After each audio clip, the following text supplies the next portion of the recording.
Hello, welcome to Imperial Truth, your source for honest and clear reporting. Here is the news for March 5, 2025. President Donald Trump has announced plans to withhold federal funding from educational institutions that permit what he describes as illegal protests. In a recent social media post, Trump stated, "All federal funding will stop for any college, school, or university that allows illegal protests."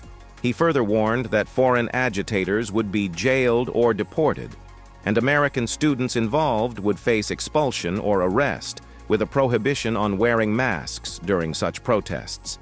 This announcement follows a series of pro-Palestinian demonstrations on college campuses amid the Israel-Gaza conflict. The administration has previously scrutinized institutions like Columbia University for alleged inaction during such protests. Critics argue that these threats could infringe upon First Amendment rights, potentially suppressing free speech and student activism. Legal experts emphasize that many of these protests are protected under free speech rights and cannot be penalized. President Donald Trump's approval rating has dropped to a 52% disapproval rating amid economic concerns and policy controversies. Polling averages for Trump, as of March 4, 2025, polled him at a 48% approval rating.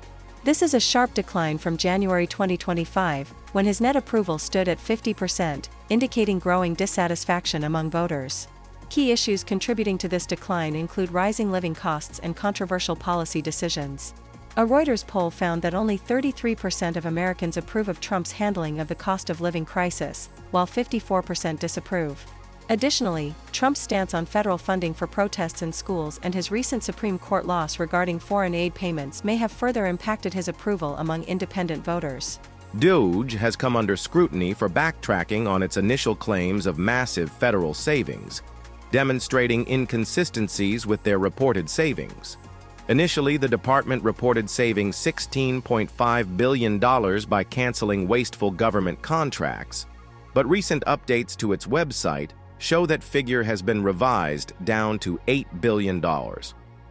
Over 1,000 contracts have been removed or modified, raising concerns about the accuracy of the department's initial claims.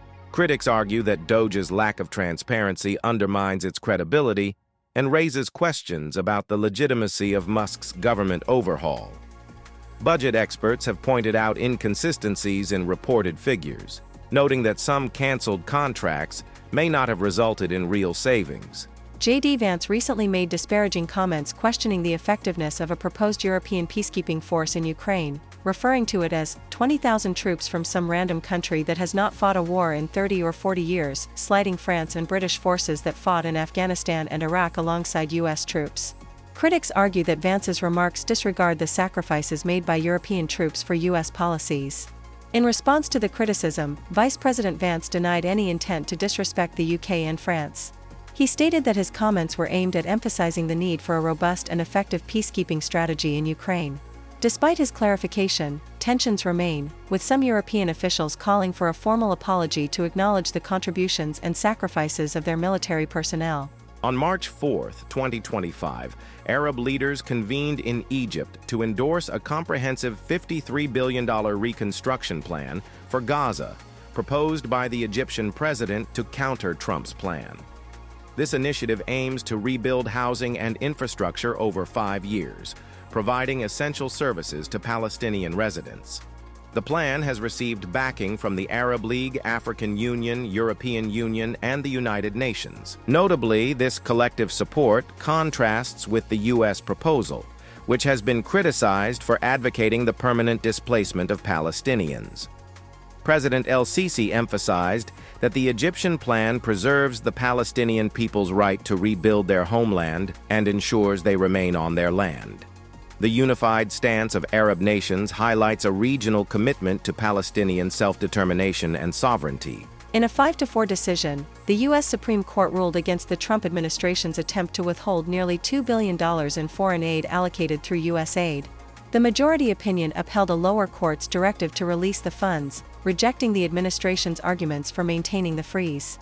Justice Samuel Alito, writing for the dissent, expressed surprise and concern over the ruling, stating that it forces the government to irrevocably lose taxpayer money.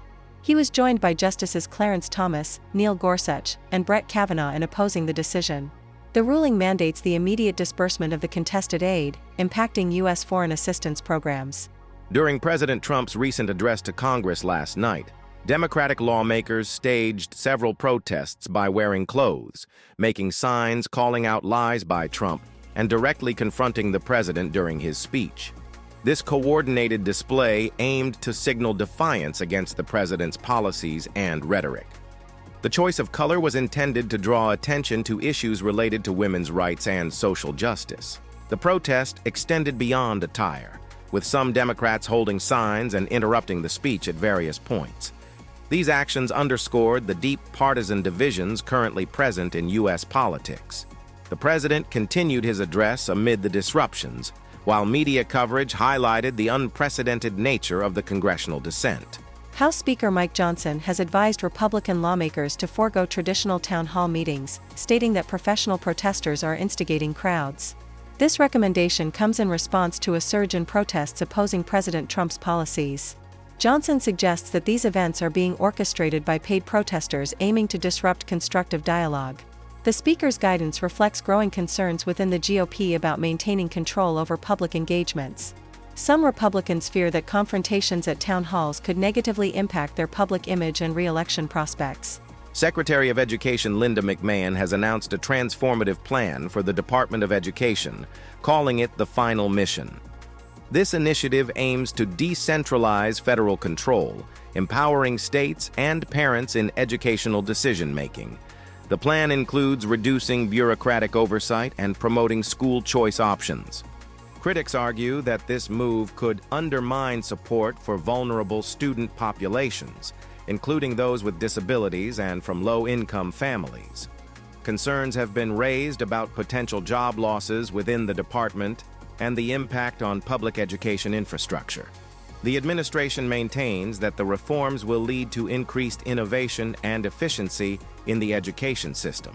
President Donald Trump has announced a one-month exemption from new tariffs on imports from Mexico and Canada for U.S. automakers. This decision aims to provide temporary relief to the automotive industry, which has been facing increased costs due to recent trade policies. The exemption is expected to assist manufacturers in adjusting their supply chains and pricing strategies. Commerce Secretary Howard Lutnick indicated that the administration is considering further measures to support domestic industries affected by international trade tensions. Thank you for watching. Please like and subscribe. You can also follow us on our other socials, links in the description box below. Thank you again.